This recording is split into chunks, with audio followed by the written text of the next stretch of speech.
sige mino karon king kalag ko. Daw nabilang ko intaon sa usa ka damgo. La na masayod kung unsa ang angayng buhaton. Handumon ka ba, kasilagan ka ba, o kalimtan na lang? Ingon sa gihaya karon ang akong galamhan. Wala na yung mo'y bisan Diyos ay gining balatian. Gani sa luhay taon ako naubsan. Wala na yahong kining dughan na magbangutan. Nahugno, nagunog, nahunlak ang akong himaya. Nagunog, nahugno, nahunlak sa imong pagbiya. Walay ko kaluoy ako nga gibutian. Walay ko kaluoy ako nga gikalimtan. Patay na ang mga kanhi puno sa hudyaka. Patay ng pagbating na lumsan sa mga luha. Kanako wala na'y bili kining kinabuhi. Sukat kang nagbuti kanako akong pinili. Busaking dughan sa ilong ng andoy na lamang. Nang andoy matapos na lang ang tanan. Patay na ang mga kanhi puno sa hudyaka. Patay ng pagbating na lumsan sa mga luha. Kanako wala na'y biliking kinabuhi. Sukat kang nagbuti kanako akong pinili. Busaking dughan sa ilong ng andoy na lamang. Nang andoy matapos na lang ang tanan.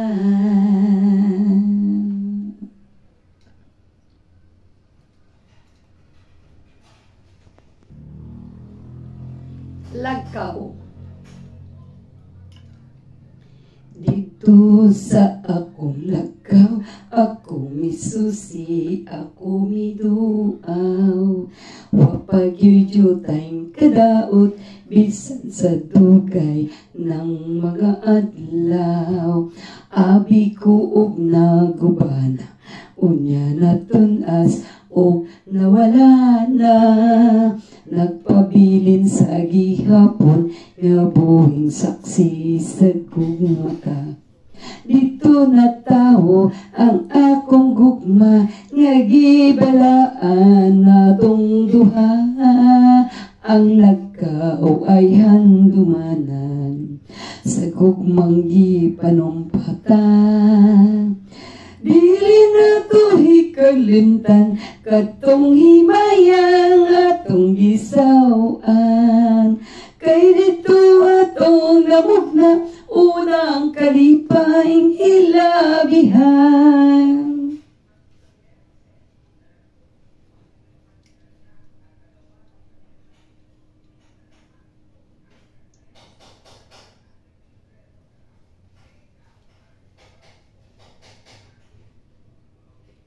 Abi ko og nagubana, unya natunas og nawala na.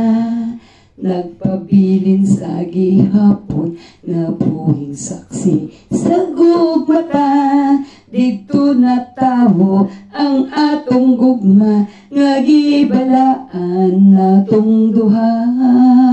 Ang lakaw ay ang dumanan sa gugmang gipanumpata. Dili na to hikalimtan katong himayang atong gisawan. Kay dito atong namugna unang kalipay hilabihan.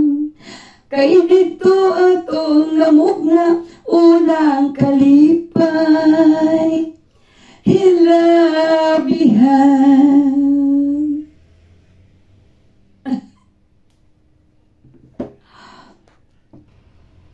Dalagang Guwang.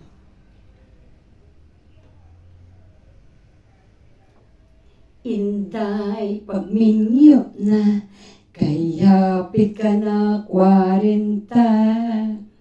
Sayang imong pagkagwapa, kung ikaw mag-inusara. Bisan dili gwapo, kung manguyap sugta largo. Tilawin na ang kalipay, ayaw paabot sa pagmahay. Pabis-bis na inday, uga na ang tapay. Ayaw na pagdugay-dugay, ulahin na ang pagmahay. Ang imong mga barkada, daghan na ang mga anak nila. Kay basin na off na ang imong regla.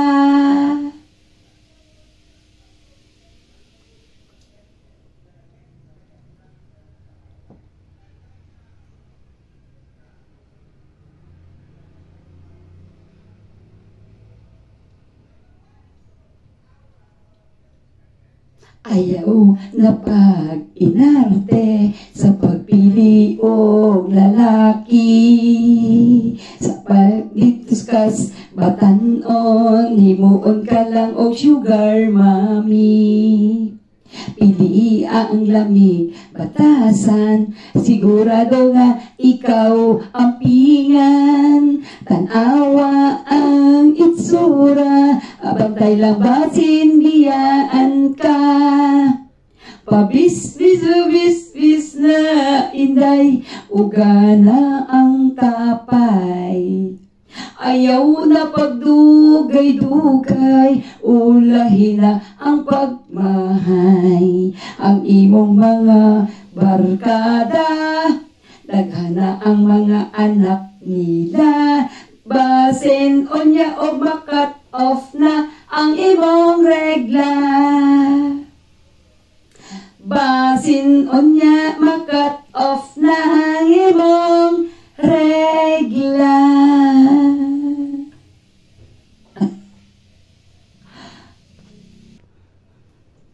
Upaw.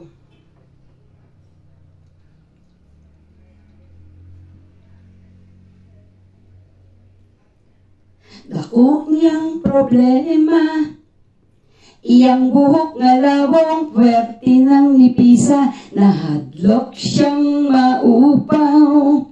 Basig mo maot iyang itsura, nang Jesus siyag itlog.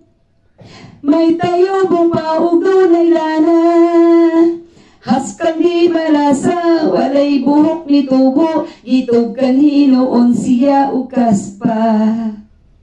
Tungod sa kabalaka, may konsultas doktor na espesyalista, pasyente nagduda. Kay ang doktor pertis ang upawa, unya ang resulta. Matod pa sa doktor na okay ka na, kanang imong kaupaw, ayaw lang kabalaka, kay madugay maanad kara. Ambot nga no, daghang diyag mga upaw ug ulo, apan ang bumot og alimpulo, labong pa man kaayo. Ang atong ulo, hapon og alimpulo, kining gapitag yun sa tao, maugayoy makalbo. Magdalag pasiaw, ang lagong alangaw, tambal kunos sa upaw, inos-nos lang sa ulo. Buhok mo tubo, tagsa kadangaw, iyakin gituman, lagong ginos-nos kini adlaw-adlaw. Balik usa kasi managisusi o giduaw, ang upaw misamot kasinaw.